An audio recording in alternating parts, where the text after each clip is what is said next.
Free trade in booze. I'm Brian Lilley with TheRebel.media. I know Gerard Comeau, never met the man, but he's becoming one of my heroes. Comeau's the New Brunswick man who, rather than pay a fine for buying beer legally in Canada and then taking it home, well, he's fighting back against an overzealous liquor commission. He was in court last week to say that fining him for buying beer in Quebec, then driving it to his house in New Brunswick, is actually unconstitutional.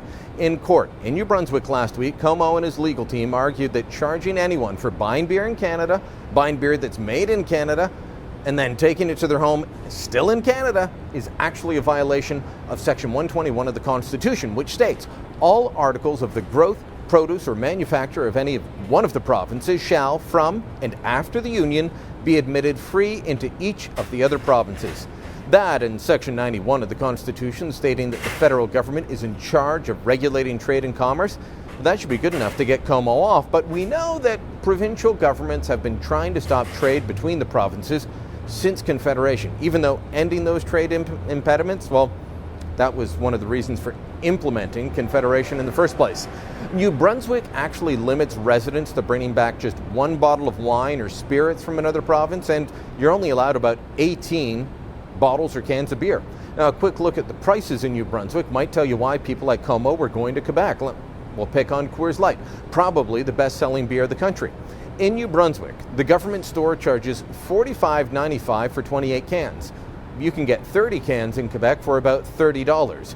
In 2012, Parliament, with support from all parties, in fact it was unanimous, passed Bill C-311, which dropped a federal ban on taking booze between the provinces. Now, this was a repeal of a law passed during the Prohibition era, but never really enforced in decades.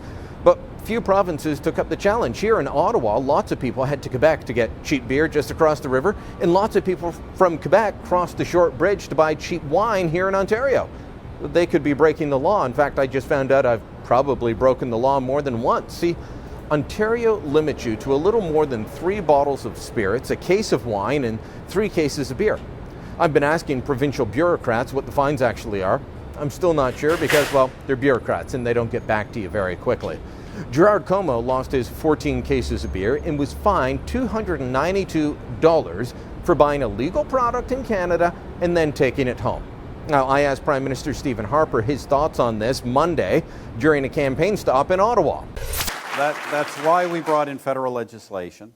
It does require mirror legislation at the provincial level. A couple of provinces have proceeded with similar legislation. Not all have, but obviously I would, in my campaign mode, nonpartisan way, urge all provinces to adopt that legislation. I'd be willing to bet that Tom Mulcair and Justin Trudeau would say the same thing. But the question is, will any of them actually force the provinces to stop these practices? No Canadian should face legal sanction, not even a fine, for buying a legal product and moving it from one part of the country to another. Comeau wasn't opening his own beer store, and even if he was picking up a few cases for friends and neighbors, big deal. I could buy 5 beds or sofas or dishwashers in another province, more than I need for my own use, and no one would bother me if I bought them in another province and then brought them home. It should be the same with booze. In fact, it's time we had free trade in all matters inside Canada's own borders.